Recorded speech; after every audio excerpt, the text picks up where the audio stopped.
నమస్తే welcome to Aadya media నేను మీ స్వర్ణ ప్రస్తుతం మనతో పాటు ఉన్నారు సీనియర్ జర్నలిస్ట్ సినీ పరిశోధకులు ఇమ్మంది రామారావు గారు. నమస్తే అండి రామారావు గారు. రామారావు గారు, జూనియర్ ఎన్టీఆర్ బండారం బయట పెట్టాడు ఉమర్ సంధు అంటూ వార్తలు వస్తున్నాయి. అసలు ఏం జరిగింది వెనకాల? అంటే ఇక్కడ ఎందుకంటే ఉమర్ సంధు గురించి చెప్పడానికి నేను చెప్తున్నాను. నేను ఆయన కూడా ఎవరైనా ఉన్నట్టయితే ఎవరు ఊహించినటువంటి వార్తలు ఇస్తుంటాడు. మరి ఎలాగిస్తుంటాడో తెలియదు, ఎక్కడ సేకరిస్తాడో తెలియదు. కానీ ఉమర్ సంధు మాత్రం భారతదేశ వ్యాప్తంగా ద బెస్ట్ దాన్ని ఏమంటారు, రిపోర్టరా ఏదో క్రిటిక్ ఏదో అంటారు, వీడు పెట్టేసుకుంటున్నారు పేర్లు.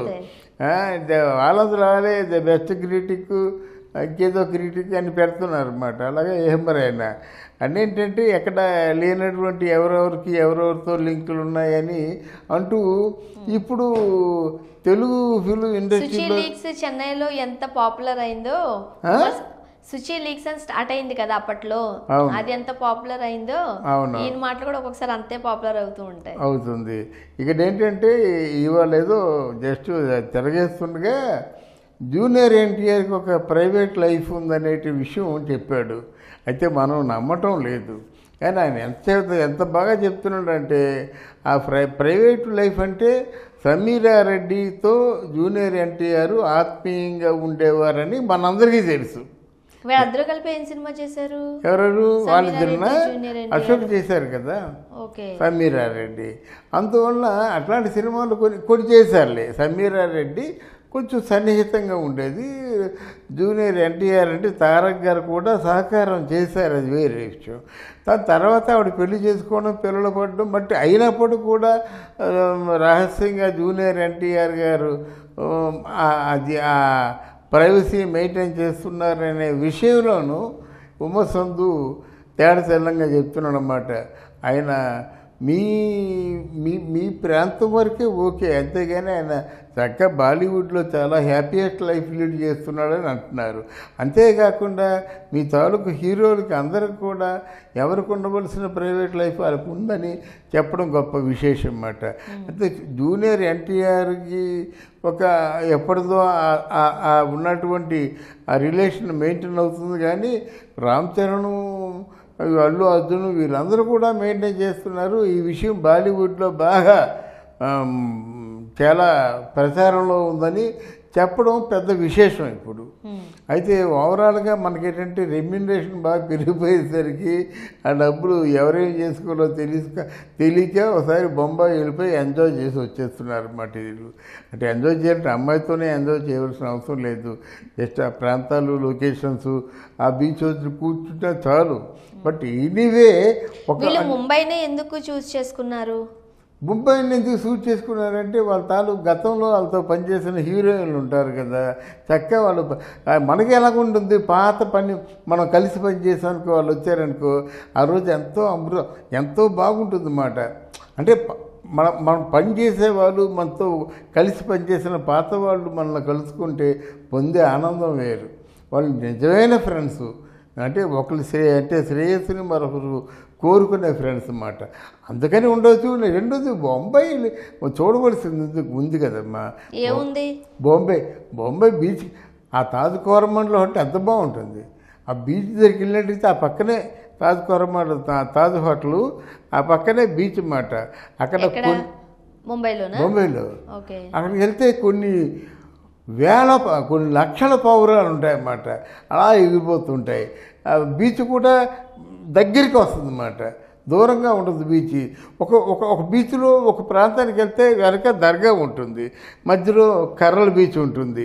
అది 4 గంటల వరకు కర్రల బీచ్ ఉంటుంది, 4:30 వరకును. తర్వాత ఏమవుతుంది, 5 అయ్యేసరికి ఆ కర్రల బీచ్ కనిపించదు, అంతా సముద్రమే. ఆ దర్గాలు ఉండిపోతారు. మళ్ళీ నెక్స్ట్ డే మార్నింగే వస్తారు వాళ్ళు. అది ఎంత విచిత్రమో తెలీదు. మళ్ళీ ఆ తెల్లారుజామున 5 గంటలకు 2 గంటలకో మొత్తం సముద్రం వెనక్కి వెళ్ళిపోతుంది. మళ్ళీ దుకాణాలు పైకి తెలుస్తాయి. అంటే సముద్రంలోనే దుకాణాలు మురిగిపోతాయి అన్నమాట. ఇవన్నీ చూడాలనిపిస్తుందమ్మా. తర్వాత మంచి గణేష్ టెంపుల్ ఉంది. గణేష్ టెంపుల్ మామూలు టెంపుల్ కాదు. అక్కడ అమితాబ్ బచ్చన్, రేఖ ఇత్యాది వర్గం అంతా కాలితో నడిచెళ్ళే గణేష్ టెంపుల్ ఉంది అక్కడ. బొంబాయిలో. అలాగే లక్ష్మీదేవి టెంపుల్ ఉంది. లక్ష్మీదేవి టెంపుల్ అంతా బంగారమే. అంతేకాకుండా ఛత్రపతి శివాజీ కోట ఉంది. ఆ ఛత్రపతి శివాజీ మనం వినడమే కానీ ఆ కోట చూడలేదు కదా. ఇప్పుడు ఆ కోట ఉంది. ఆ కోట మనకేంటంటే ఇన్ఫర్మేషన్ టెక్నాలజీ యూనివర్సిటీ అయిపోయింది. అప్పుడు ఉపయోగించిన మామూలుగా అన్ని అంటే వెపన్స్ ఇవన్నీ ఉన్నాయన్నమాట. చూడవలసింది చాలా ఉన్నాయమ్మా. గాంధీ మహాత్మ తాలూకు భార్య అక్కడ సమాధి చేసిన స్థలం కస్తూర్బా సమాధి ఉంది. అక్కడంతా నేను వెళ్తావు, వెళ్ళి మామిడికాయలు, బెండకాయలు, వంకాయలు తరిగేస్తావు, అది ఉల్లిపాయలు కోసేస్తావు. నువ్వు భోజనం చేసినంతవరకు ఏదో పని చేయాలి. పని చేస్తేనే భోజనం పెడతారు.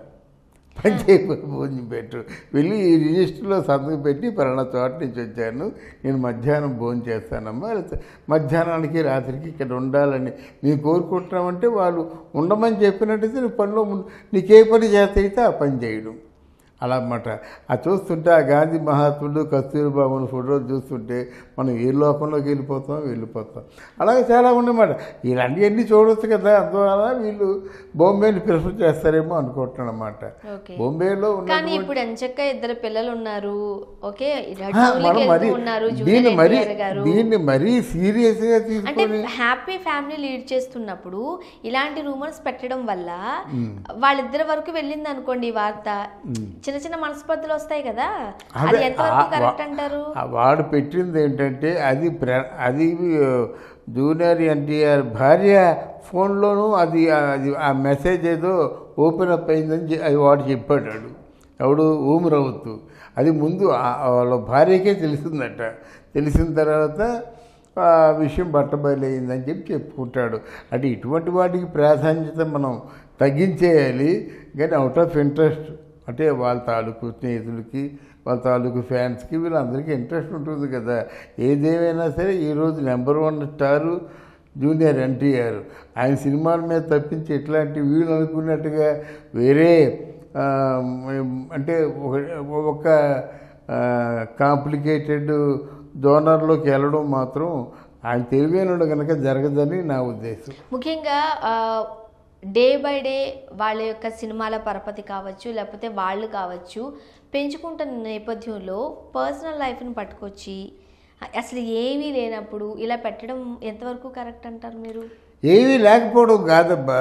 ఏమీ లేకపోవడం అంటే ఎలాగవుతుంది? మీరేమో ఇప్పుడు మన పూరి జగన్నాథ్ ఉన్నాడు, ఏమీ లేదంటే చెప్తే ఎలాగవుద్ది? బొంబేలో 15 లక్షల రూపాయలకి ఒక నెలకి 15 లక్షల రూపాయలకి ఇల్లు తీసుకున్నాడు. అందరూ చెప్పుకుంటారు కదా. ఎవరు తీసుకుంటారు 15 లక్షలకి? అర్థమైందా?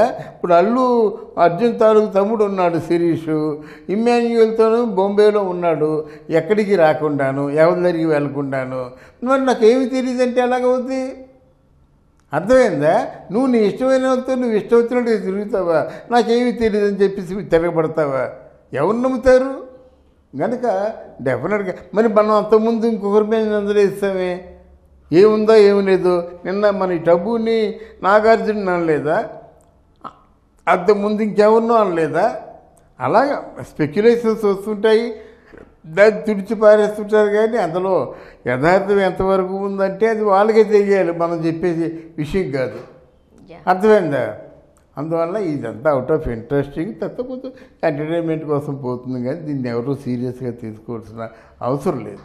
Thank you.